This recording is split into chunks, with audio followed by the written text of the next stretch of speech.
Lasciatemi morire.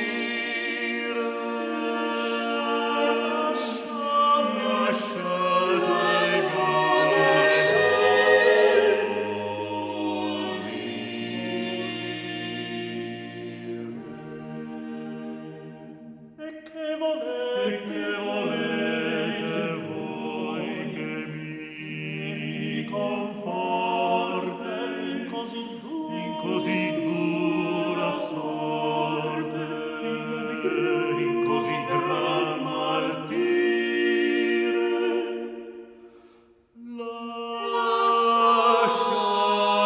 Lasciatemi morire. E che volete voi che mi conforte in così dura